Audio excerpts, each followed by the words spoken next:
8절부터 11절까지 말씀입니다. 제가 내용을 한번 읽어 보겠습니다.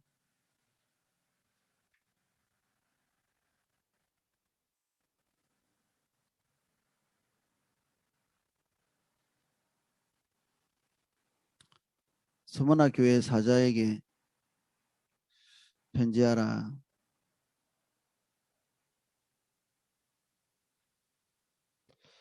처음이며 마지막이요 죽었다가 살아나신 이가 이르시되 내가 내 환난과 궁핍을 알거니와 실상은 내가 부요한 자니라. 자칭 유대인이라 하는 자들의 비방도 알거니와 실상은 유대인이 아니요 사단의 회당이라. 너는 장차 받을 고난을 두려워하지 말라. 볼지어다 마귀가 장차 너희 가운데서 몇 사람을 오게 던져 시험을 받게 하리니 너희가 10일 동안 환난을 받으리라. 내가 죽도록 충성하라. 그리하면 내가 생명의 면류관을 내게 주리라.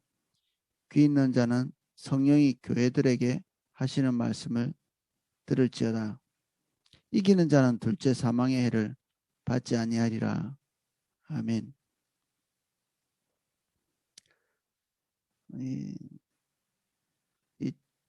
초대 교회 7개의 교회 중에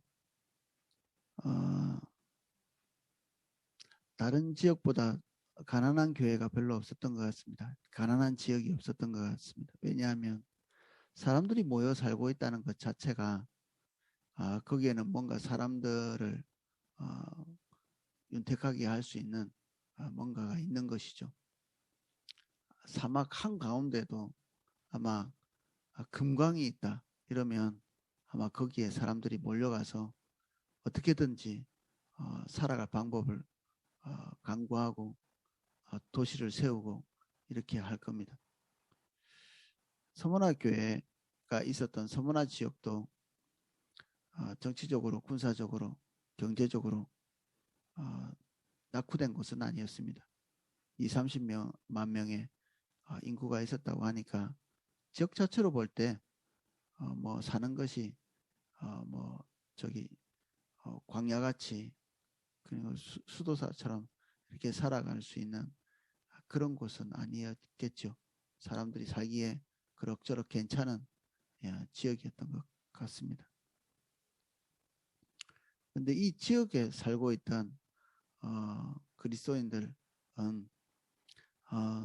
사정이 좀 달랐습니다.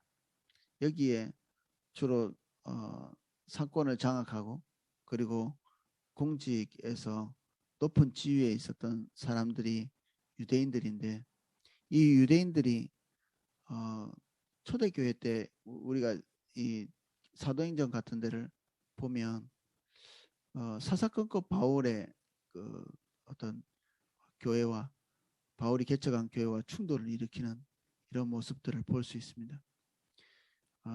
초대교회 모든 그 이단들 중에 가장 그 맹렬하고 극렬했던 이단 집단 뭐 이름을 그렇게 붙여야 될지 모르겠는데 이 유대교 집단이었습니다. 적극적이고 그리고 조직적이고 그리고 그리스도인들을 바로 표적을 삼는 이런 사람들이었죠.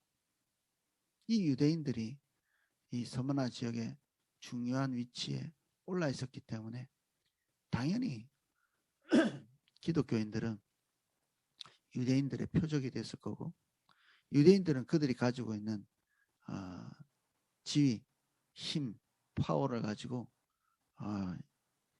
이 기독교인들을 압박했을 것입니다. 그리고 실제로 그렇게 했고 이런 상황에서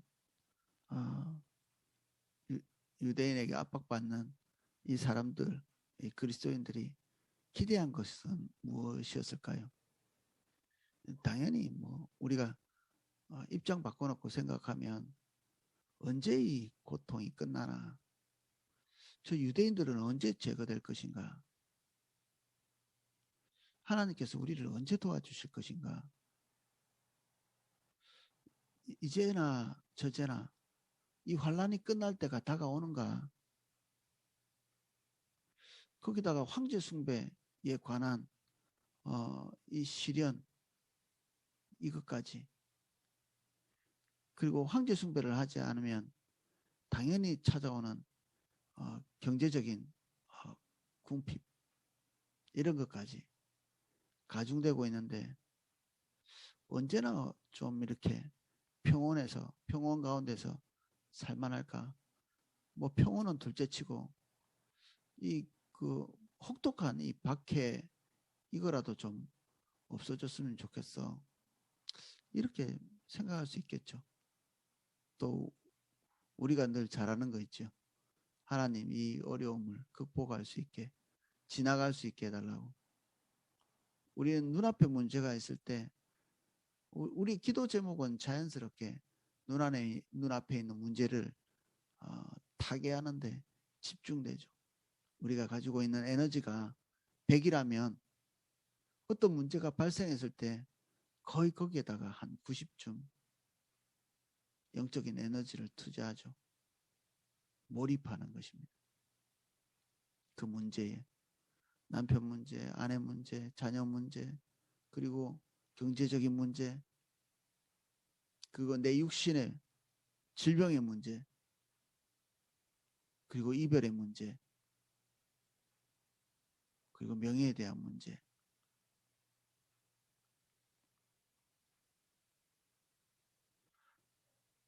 오늘 예수 그리스도께서 서머나 교회에 말씀하시는 내용이 힘들지? 조금만 참아? 내가 너 힘든 거 다 없애주마.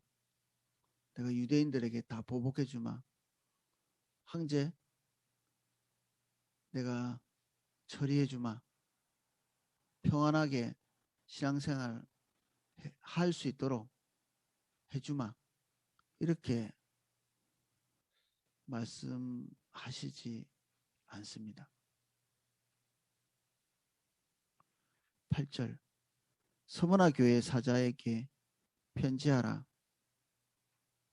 처음이며 마지막이요 죽었다가 살아나신 이가 이르시되.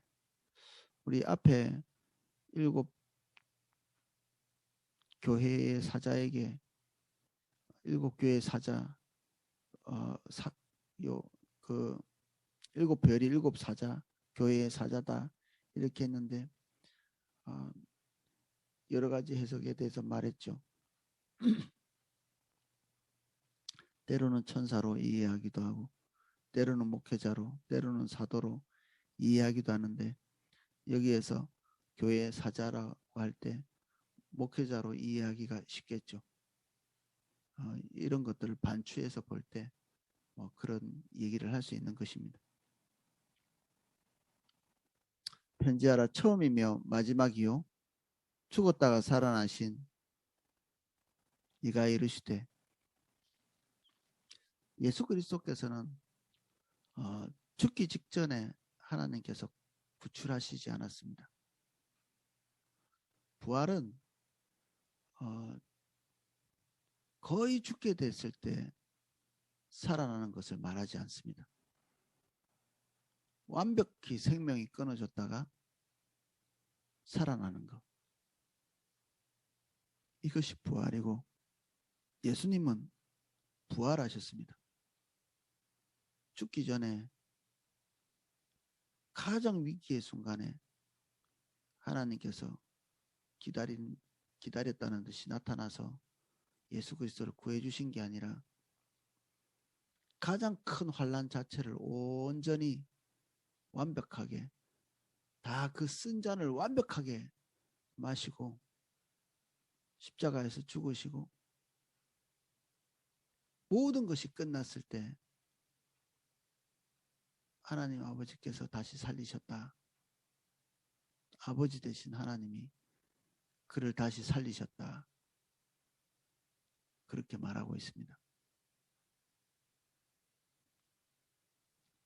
예수 그리스도께서 자기를 소개할 때 이 자기소개 안에는 하나님의 계시가 들어있고 그리고 자기를 보이시는 그 대상, 서머나 교회 교인들이겠죠. 이들에게 하고 싶은 말이 여기에 녹아 있습니다. 완전히 죽었다가 살아나신 예수님, 그 모습을 서머나 교회에게 노출시키셨다면, 그를 이렇게 소개했다면 어떤 메시지가 그 안에 포함되어 있는 거죠. 내가 내 환난과 궁핍을 알거니와 실상은 내가 부요한 자니라. 자칭 유대인이라 하는 자들의 비방도 알거니와 실상은 유대인이 아니요 사단의 회당이라. 유대인들은 머리가 좋은 민족이라 남을 박해할 때도 아주 조직적이고, 그리고 집요하고, 그리고 사명감을 가지고 해방하죠. 우리는 사도행전에서 이런 것들을 볼 수 있습니다. 이들의 그 중요한 자리를 잡고 기독교인들을 박해하고 핍박하고 했기 때문에 이런 직접적인 결과로서 환난과 궁핍이 찾아오게 되었을 것입니다.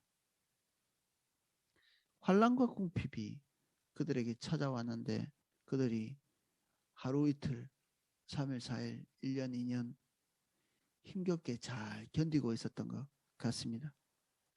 그 환난과 궁핍 자체가 악이 아니었다. 하나님이 보실 때 그렇습니다. 그들이 악을 행하고 있는 환난과 궁핍은 타개되어야 될 대상으로 여기에 보이지 않죠. 환난과 궁핍이 만들어낸 것은 그들이 배교하거나 주님을 떠나는 그들의 믿음이 혼탁해지는 것으로 결론 지어진 것이 아니라 예수 그리스도 앞에서 오히려 그들이 영적인 부유한 풍요로운 자로 만든 것입니다. 그들을 부유한 자로 만든 이 실체가 컨퍼런스나 부흥회가 아니고 성경 읽기 수련회 같은 것들도 아니고 환난과 궁핍이었습니다. 우리는 영적으로 회복하기 위해서 온갖 프로그램에 다 뛰어다니잖아요. 유익하겠죠. 근데 성경 안에 수련회를 통해서 우리의 영혼이 빛나는 것이 아니고 우리의 삶의 혹독한 그 혹독함 안에서 우리의 영혼이 빛나는, 우리 영적 자산이 이렇게 풍요로워지는 이런 부분들을 우리가 굉장히 자주 볼 수 있습니다. 그래서 이전 그 수도사들은 그들의 삶에 환난과 궁핍 안 와도 될 만한 일인데 굳이 스스로 이 자리에 찾아간 것들을 우리 볼 수 있습니다. 이 환난과 궁핍을 싫어하지 않았죠.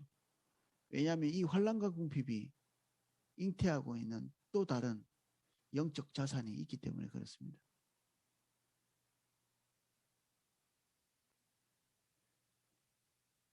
그래서 환난과 궁핍은 타개되어야 될 대상은 아닙니다. 어떻게 해서든지 우리 삶에 몰아내야 될 그 핵심적인 주제가 아니라는 얘기죠.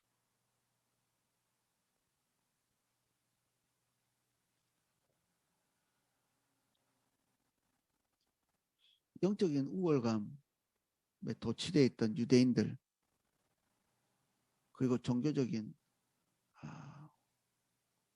어떤 높은 퀄리티를 가지고 있다고 스스로 여겼던 유대인들, 이들의 모임이 사단의 회당이었다, 이렇게 얘기합니다.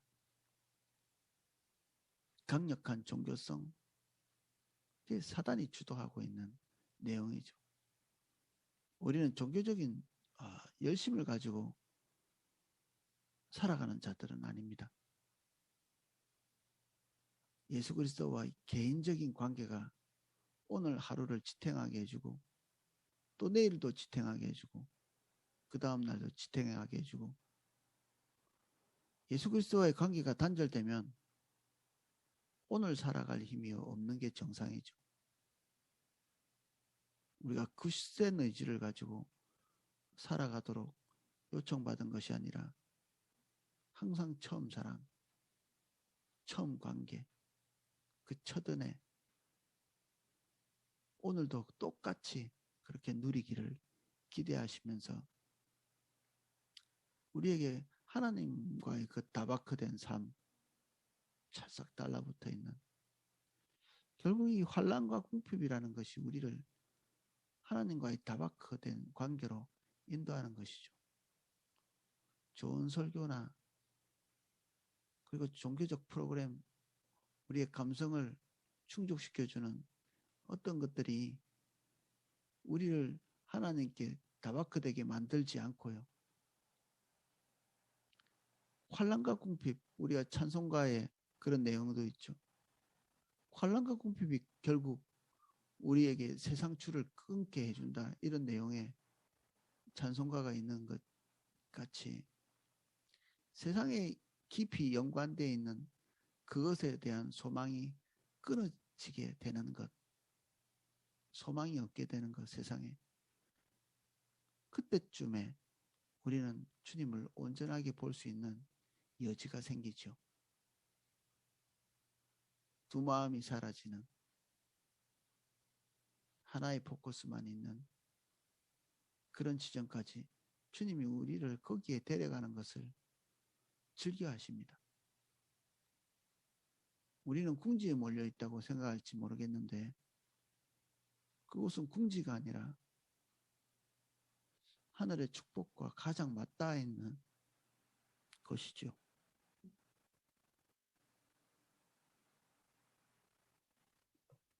10절 너는 장차받을 고난을 두려워하지 말라. 지금 고난을 탈피하게 해줄 것에 대해서 약속하고 계시지 않고 앞으로 올 환난 아마도 지금까지 당한 환난이나 궁핍 그것보다도 더 한층 업그레이드된 그 악한 환경들 이것에 대해서 얘기하고 있죠. 그런데 그것을 염려하거나 두려워하지 말라 얘기를 하고 있습니다.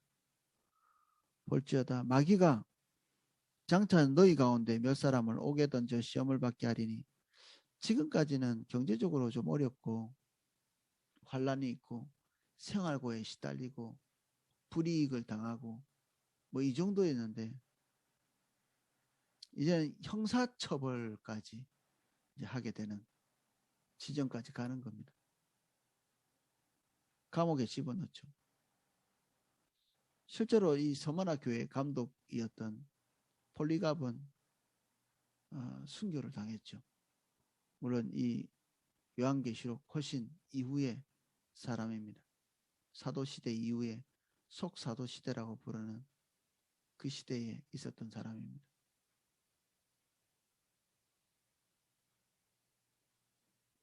유대인들이 로마에 사형에 해당하는 죄가 있다고 얘기함으로써 예수 그리스도를 부인하게 만들었고 예수 그리스도를 끝까지 부인하지 않았던 폴리갑은 죽음을 당했죠.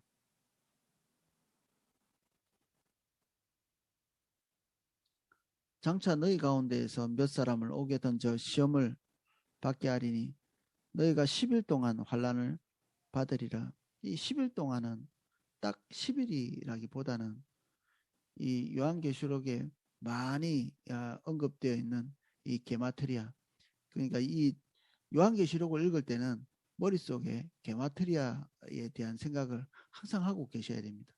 모든 숫자 속에 그 숫자 이면에 있는 또 다른 의미들이 있는 것이죠. 이건 뭐 우리가 무엇을 느낄 수 있나요? 10일에서 하나님께서 날짜를 정해놓으신 겁니다. 기간을 정해놓으신 거죠. 길지 않은 그러나 환란의 때는 하루도 첫날 같지 않나요? 우리가 정말 힘든 날은 하루가 1년 같죠. 이 10일이라고 하는 이 날짜가 평안하게 흘러가면 뭐 인생 잘 흘러가겠지만 환란의 때는 이거 죽을 만큼 긴 기간들이죠. 우리 군인들 이게 한 옛날에는 한 30개월 했는데 지금은 18개월인데 뭐 18개월 후딱 가 이러면 군인들은 그 소리 자체가 그렇게 서운합니다. 왜냐하면 그 안에 훈련받고 그리고 자기의 자유가 제한당하고 늘 똑같은 옷 입고 그렇게 사는 것 그리고 육체적으로 고달픈 것 이런 게 하루하루가 힘든 것입니다. 자유가 제한당하는 그 하루가 힘든 것이고 그런데 18개월 후딱 가 이렇게 얘기하면 상처받죠. 군인들이. 자기가 좋아해서 간 거라면 좀 다르겠지만 여기에 10일 동안은 환란과 핍박 이 상황에서는 결코 짧지 않은 느낌을 주는 그런 기간입니다. 10일 동안 환란을 받으리니 내가 죽도록 충성하라. 안 그래도 지금 어려움을 당하고 있는 이 서머나 교회 교인들에게 예수님께서 위로는커녕 내가 너희에게 이런 것을 허락했다. 사단이 활동하는 것도 예수 그리스도께서 도장 찍지 않으면 허락하시지 않으면 활동이 불가능합니다. 사단은 하나님과 어깨를 나란히 하는 존재가 아닙니다. 하나님께서 도장 찍고 하나님께서 허락하고 그 영역 내에서만 활동할 수 있는 미미한 존재죠. 우리 인간에게는 위협적인 존재일지 모르지만 하나님께는 위협적인 존재가 되지 못합니다. 그러면 이 환란 그리고 그 시련 이것은 하나님께서 이 10일이라고 하는 이 기간 하나님이 정하신 기간 내에 하나님께서 도장 찍어 주신 것이죠. 허락하신 것입니다. 사단이 이 고통을 가중할 수 있도록 허락하신 것이죠. 주님이 원하시는 게 무엇입니까? 죽도록 충성하라. 죽도록. 죽도록은 죽는 채 하는 것입니까?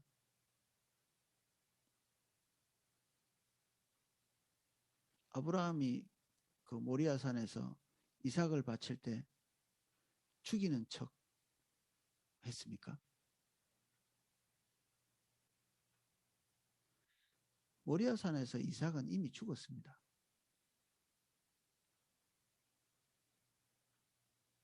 아브라함의 마음속에는 이미 자식이 죽었습니다.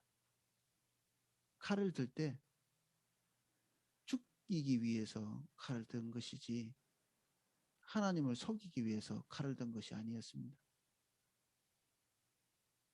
이미 이삭에게는 아버지는 하나님께서 말씀하시면 자기를 죽일 수도 있는 그런 존재가 되어버린 것이고 아브라함의 마음속에는 이미 자식을 제물로 바칠 그런 각오가 서 있었던 것이죠. 죽도록 충성하라는 것은 죽음 자체를 받아들이라는 것입니다. 가장 최악의 것을 받아들여야 되는 시점까지 오게 된 것이고 실제로 그런 일은 서머나 교회에서 아까 폴리갑처럼 일어난 것이죠. 그리하면 내가 생명의 관을 내게 주겠다. 그들이 당한 그 정반대에 이 땅에서 당했던 그 모든 환란의 정반대의 것, 영원한 것, 이런 가치가 이 환란의 끝에 우리에게 수여되는 것이죠. 가만히 있어도 예수 그리스도를 믿기 때문에 이런 것이 우리에게 오지 않을까요? 그런데 10절은 우리에게 그걸 말하고 있지 않죠. 이거를 읽으면서 그냥 공짜로 우리에게 올 것 같이 생각하신다면 국어 실력이 없으신 것입니다. 이 생명의 면류관이 그냥 스르륵 우리에게 올 것 같이 써놓지 않았죠. 전부를 드릴 때 가능한 것입니다. 귀 있는 자는 성령이 교회들에게 하시는 말씀을 들을지어다. 이기는 자는 둘째 사망의 해를 받지 아니하리라. 우리는 누구나 다 둘째 사망의 해를 받지 않을 걸로 믿습니다. 저도 그렇게 되기를 믿고. 그런데 여기에 이기는 자라고 한정되어 있죠.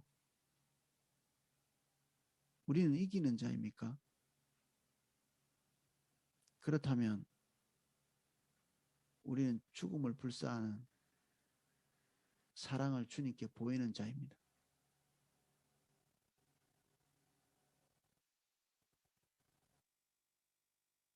환란이 떠나가기를 간곡히 구하는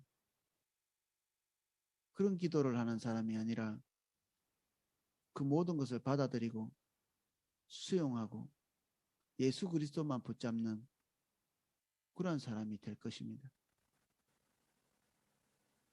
지금 당하는 것보다 더 업그레이드된 이 혹독한 고난, 지금 당하는 거에 더 가중된 무게의 고통들, 우리가 상상할 수 있는 가장 큰 환난, 그것들이 받아들여진 곳에서 생명의 관이 있고, 그리고 둘째 사망을 이기는, 그걸 받지 아니하는, 그리고 이 땅에서 믿는 자들을 비난하고 비방하는 그런 자들이 처하는 것과 전혀 다른 하나님의 그 영적 축복들을 누리게 되는 것이죠. 우리는 하나님의 관용과 그리고 느슨한 복음, 이것에 너무 익숙해져 있는 거 아닌가.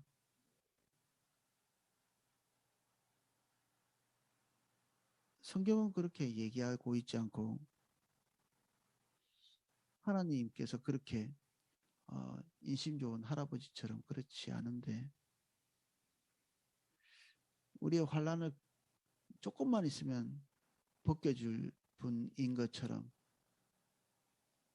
우리의 어려움을 조금 있으면 벗겨줄 것처럼 이런 메시지를 찾아다니기도 하고 우리 스스로 그렇게 믿기도 하고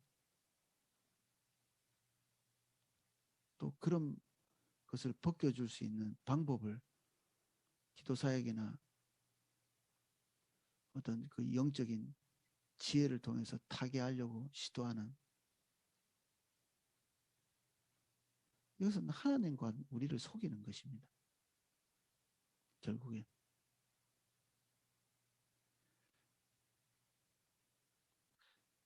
저는 목회자로서 성도들이 고통스럽습니다, 힘듭니다, 어렵습니다 할 때 마음이 좀 오그라집니다. 그분들이 그렇게 고백하는 어려움, 시험, 그리고 고통, 이것이 한 발짝만 더 간다면 그 사람은 주님을 버리고 떠날 것 같은 느낌이 들 때가 있기 때문입니다. 주님 떠나기 전에 빨리 없애주세요. 이것이 마치 시험 든 것처럼 주님 떠날 징조처럼 이렇게 보이는 어려움 당하신 분이 기도사역 받으러 올 때 그 어려움을 타개할 수 있는 지혜가 나오는 경우는 거의 없습니다. 거의 없습니다. 그 어려움을 받아들이고 죽을 각오를 하고 하나님의 의중과 의도가 무엇인지를 파악하고 그 쓴잔을 마실 때가 많죠.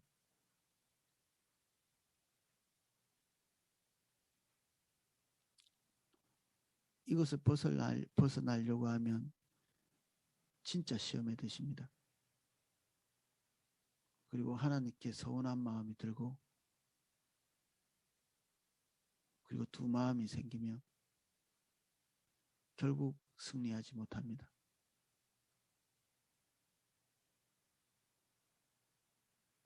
우리의 승리는 죽을 뻔할 때가 아니라 죽었을 때 생깁니다. 우리의 과거는 우리의 인내의 한계점에서 스톱되는 것이 아니고 우리의 산소망까지도 끊어지는 지점, 그 지점에서 주님의 어떤 것과 만나게 되는데 오늘 우리는 좀 각오를 달리해야 할 필요가 있을 것 같습니다. 전혀 다른 각오.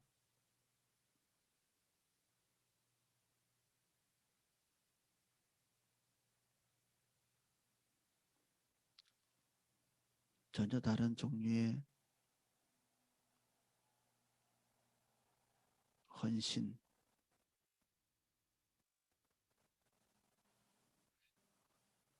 이 서머나 교회 교인들에게 요구하시는 것은 오늘 우리 포도나무 교회 교인들에게 요구하는 것과 질적으로 다르지 않습니다. 그럴 리가 없죠. 다를 리가 없습니다. 다 성령받은 교인들이고 성령받은 하나님의 백성이고 그런데 서머나 교회에 요구하시는 요구와 우리의 요구가 다를 리가 없습니다. 우리는 연약하기 때문에 요구 안 하신다. 서머나 교회는 뭐 특별한 사람이겠습니까? 이 사람들도 다 육신을 입고 있는 연약한 자들입니다. 오늘 주님과 대면하실 때 내가 참는 데까지 참아 볼게요. 이렇게 하셨다면 주님 내가 죽도록 충성하겠습니다.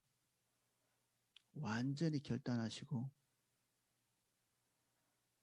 우리의 죄악을 받아들이시고 그래도 주님 붙들기로 결단하시고 주님 아닌 다른 것들 방향성 잡은 것들 우리 안에서 다 제하여 달라고 기도하시고 순교자의 삶을 살 수 있게 해달라고 기도하시고 그래서 우리의 방향이 깨끗해지게 번잡스러운 두세 가지의 방향성이 완전히 정리된 주님 한 분만 우리 안에 남는 그런 저와 여러분 되시기를 예수님의 이름으로 축복합니다. 기도하겠습니다.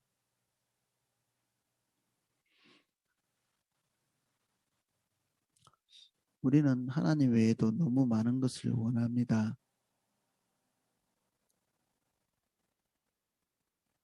우리의 저울에는 너무 많은 것이 달려있고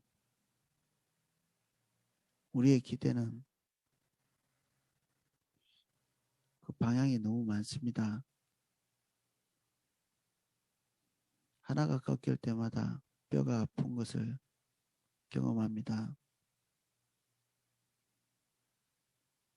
우리의 기대가 하나씩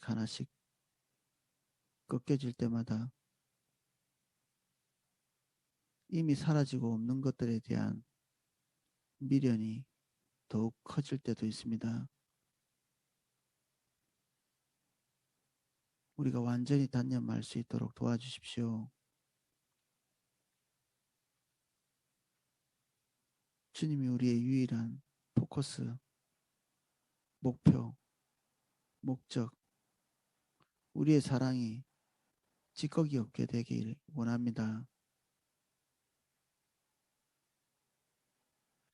현재 우리가 당하는 모든 환난과 고통 위에 더 가중된 무엇인가 다가올 때에도 우리가 순전한 사랑을 보일 수 있도록 도와주십시오. 우리가 섞인 술처럼 찌꺼기가 있는 금처럼 발견되지 않게 해주십시오. 예수님이 우리에게 주신 사랑은 전부를 주신 사랑입니다. 마땅히 우리가 주님께 우리의 전부를 드리는 것이 합당한 반응이며 그것이 우리의 생명의 면류관을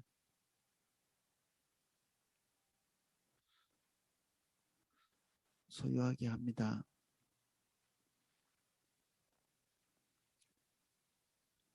이 시간 우리가 새 것이 되게 해주십시오.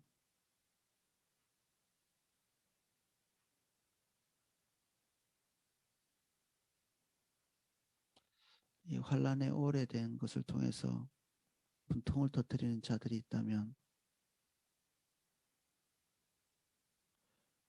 주님, 우리가 새롭게 되게 해주십시오.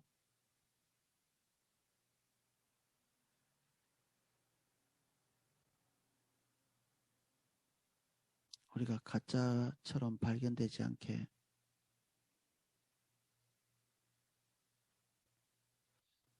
섞인 자처럼 되지 않게 순전하지 않은 자처럼 되지 않도록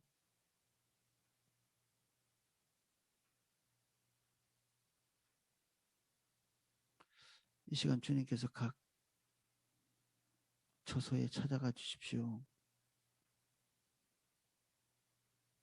우리에게 오시고 우리를 대면해 주십시오. 주의 불꽃 같은 눈으로 우리의 영혼을 비추어 주사 우리가 서 있는 자리를 볼 수 있게 해주십시오. 예수님 이름으로 기도합니다.